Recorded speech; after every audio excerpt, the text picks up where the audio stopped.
Can a simple price action concept change your overall trading?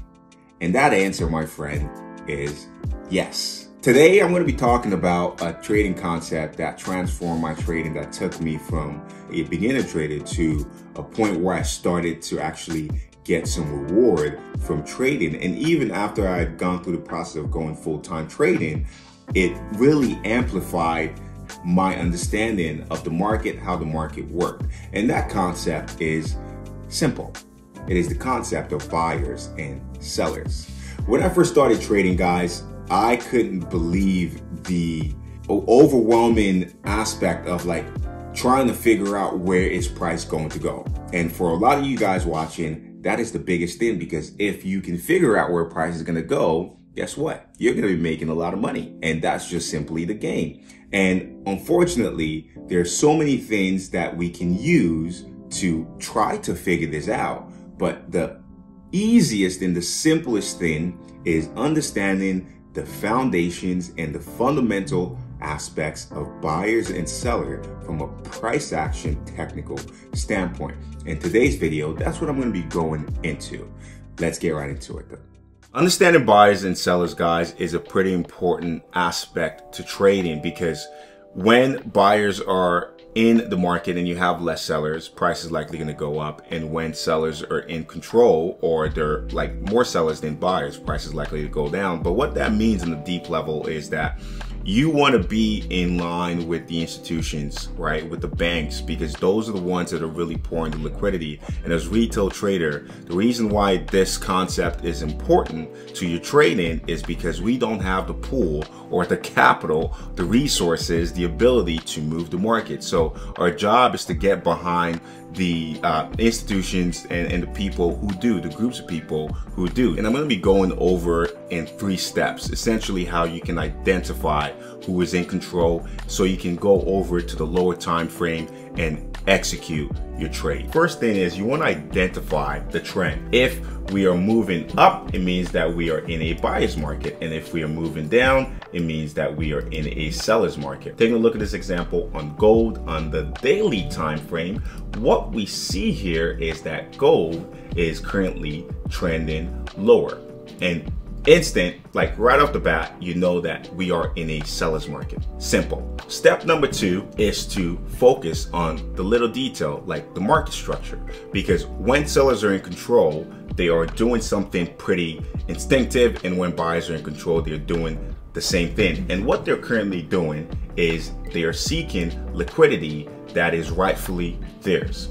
When I say liquidity, I mean that when buyers are in control, they are targeting the liquidity above the highs, right? And when sellers are in control, they're doing the exact same thing, but opposite, right? So right there, right, buyers are in control, the highs are being targeted. These are areas of liquidity. These are objectives that are being filled.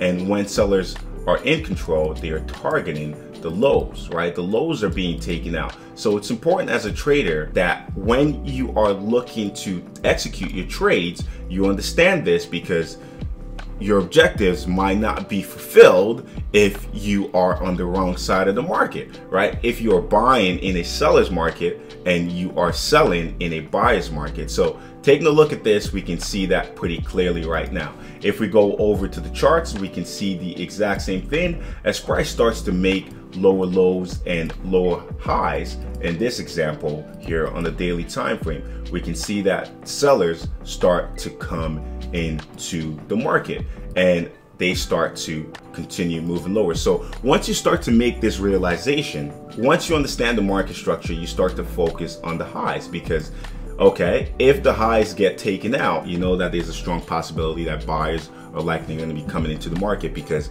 those are not characteristics of a seller's market, right? Sellers, they focus on the lows. So here your focus becomes, okay, if this is the current move that we've just seen here, let's say this is the current move, this is where price currently is right now, and we know that on the daily time frame, even though we're getting some temporary pullback, you're still focused on this level. If this level gets tested, which it did, and it failed, right? We know that this is still an area of interest because that's what happens in a seller's market, even when you're getting a temporary pullback. And a lot of traders like to take trades in the opposite direction on the daily time frame. You could, because hey, you know, there's a lot of opportunities here because this is a pretty strong move. For a couple of weeks you could be, you know, on the right side of the market. And that's the one thing I want you to understand, because on the smaller time frame, this is a buyer's market. On the larger time frame, this is a pullback, right? So being able to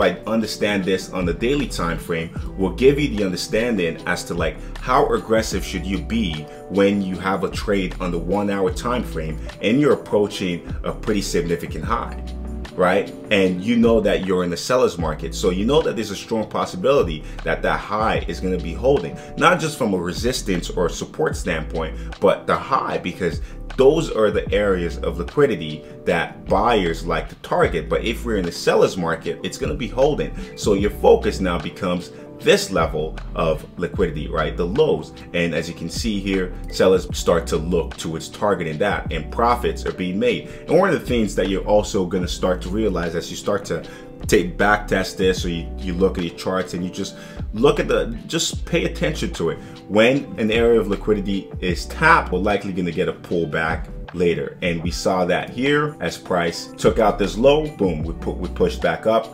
Same thing here after, you know, price moved down, you know, a little further down, and then we started to see, you know, price pull back. So it gives you an understanding of the objective is complete. Maybe I should wait for a pullback now, because there's a strong chance that sellers have completed the objective in the meantime, and we're going to get some temporary buyers, which we are likely going to see at some point in time. And that's kind of like what we're seeing. You know, we saw a little pullback here. So the other thing that you want to also focus on is the candlestick. And I like to say candlesticks don't lie. Candles don't lie, guys. In a seller's market, what you're going to notice is if you're not looking at trend, if you're not looking at the market structure and all of those things you should be paying attention to.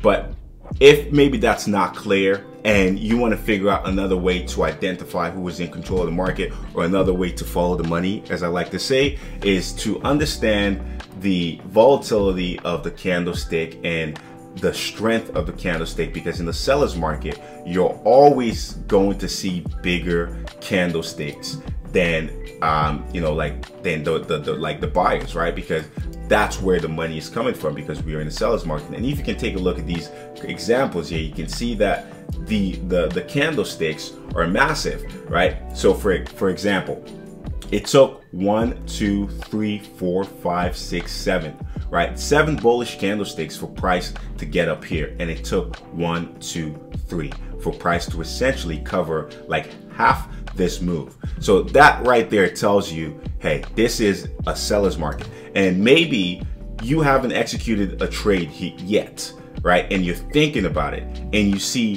1, 2, 3, right? That just tells you right there, these 3 candlesticks are bigger than any other candlestick that you've seen in the last couple of days, last couple of weeks. And it tells you that, hey, there's a strong possibility that liquidity is flowing down, right? The institutional flow is to the downside. Capital is being poured into the market and it's going lower. Sellers are coming in. Even though you're going to see a pullback, maybe temporarily, you know that more sellers are still going to be coming in. So candles is one way that you can identify the concept of buyers and sellers, in addition to paying attention to the market structure and the overall trend.